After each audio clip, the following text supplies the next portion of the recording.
Assalamualaikum warahmatullahi wabarakatuh. Halo teman-teman, jumpa lagi saya Mika Tutorial ya. Di kesempatan kali ini saya akan membagi tutorial dengan konten apa saja yang bisa dimonetisasi dan tidak dimonetisasi ya. Daripada kita terlanjur ya kita buat konten terus mau pengajuan monet itu gagal. Jadi dari untuk pemula ya, saya juga pemula, tapi alhamdulillah channel saya sudah monet.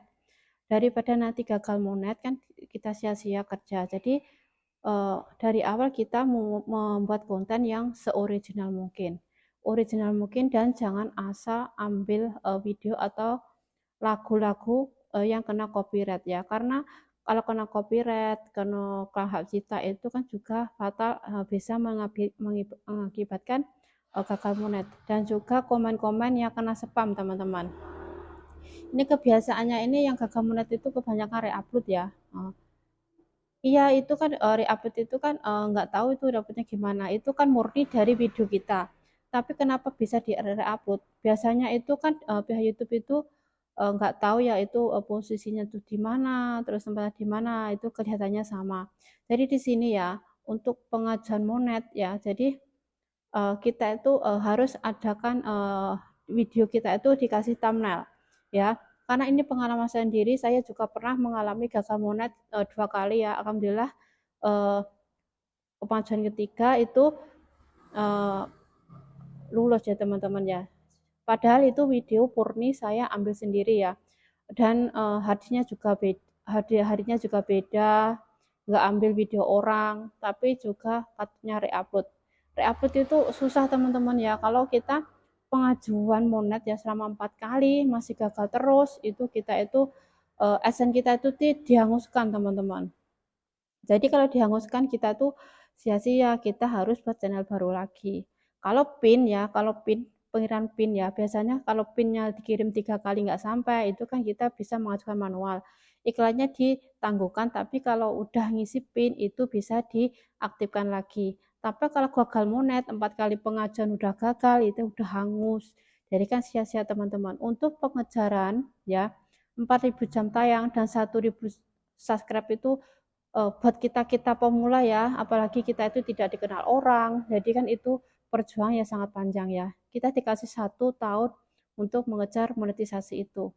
Jadi ada juga yang 1 tahun lebih ya, itu teman saya juga ada hampir 2 tahun itu juga gagal monet, itu kontennya anak-anak teman-teman ya. Jadi di situ ada kontennya anak-anak, terus ada sih orang dewasa tapi kebanyakan anak-anak. Dia itu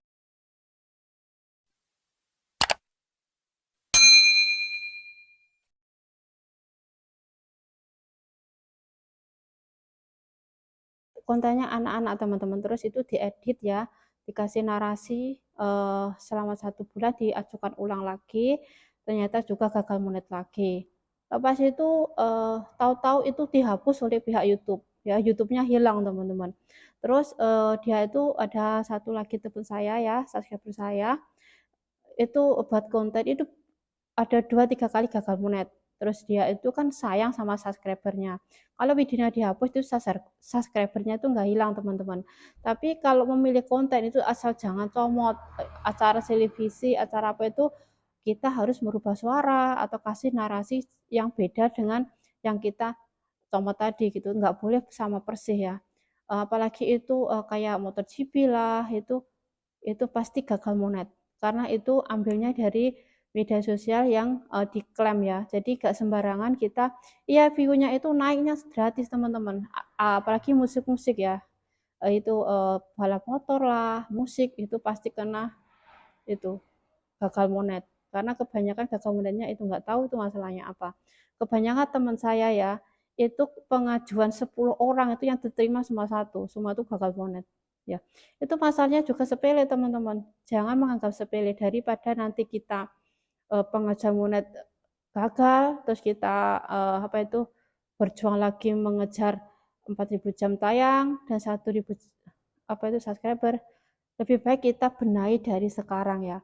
Jangan malu bertanya teman-teman, soalnya di sini kita para pemula harus saling belajar dan saling memahami konten apa dan apa yang harus kita kerjakan untuk video kita untuk bisa monetisasi kita diterima. Ya karena sekarang tuh pihak YouTube itu peraturannya sangat ketat, nggak kayak dulu-dulu.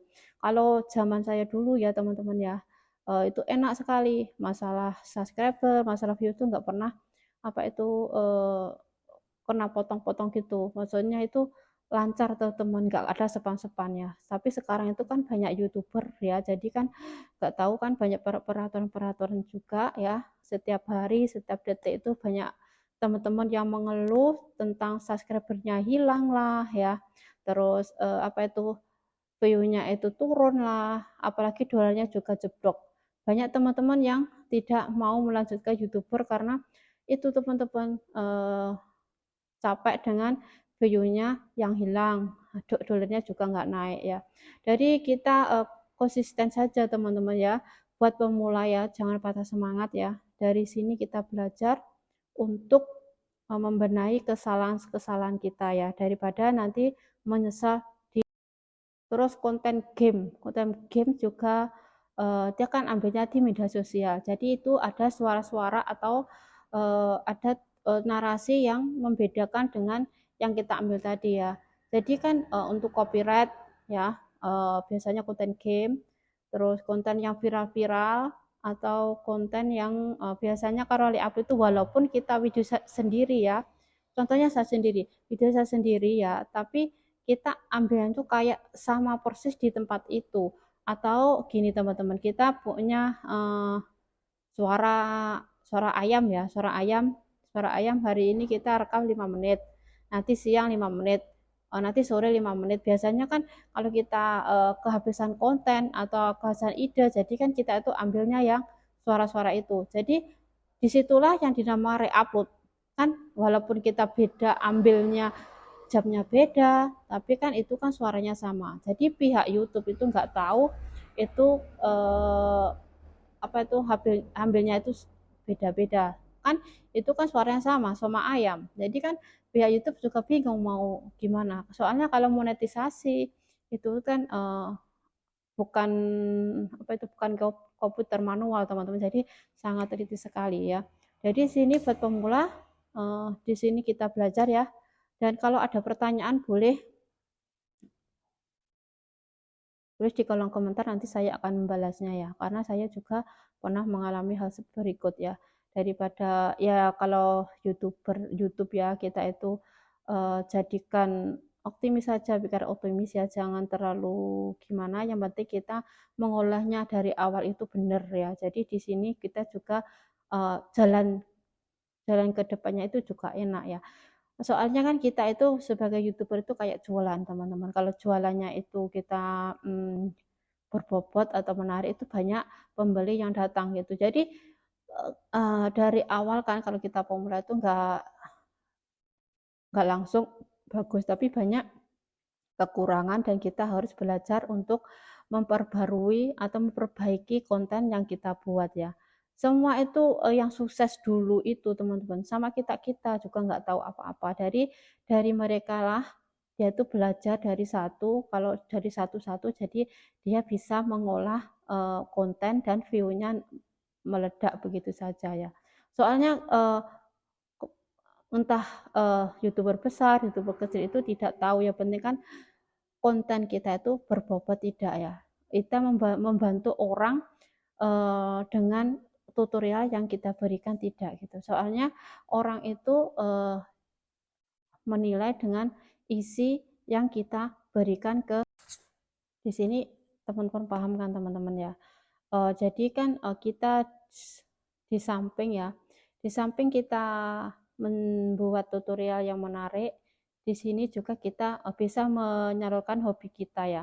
Kalau kita sudah apa itu konsisten dengan konten kita ya, konten kita nanti kedepannya itu akan terbentuk sendiri ya teman-teman. Terus saya sarankan kalau menonton videonya teman ya, itu usahakan video yang full, jadi bisa bentuk algoritma kita atau rekomendasi YouTube kita.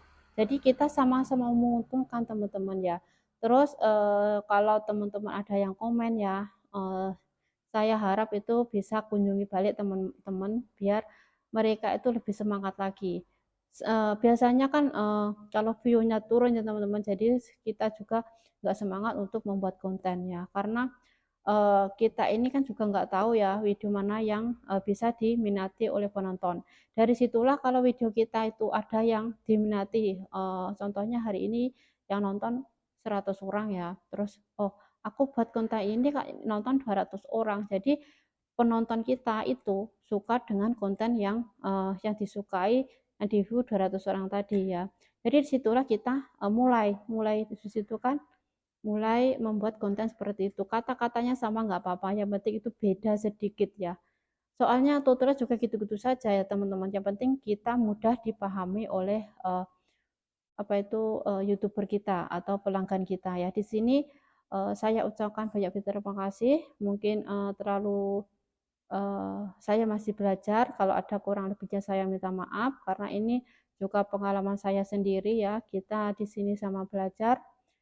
Dan terima kasih telah menyimak dari awal sampai akhir. Mudah-mudahan kita diberi kesehatan, panjang umur, dan tetap semangat untuk membuat konten-konten yang bermanfaat untuk para teman-teman yang membutuhkan tutorial-tutorial yang mereka butuhkan. Salam sukses selalu. Wassalamualaikum warahmatullahi wabarakatuh.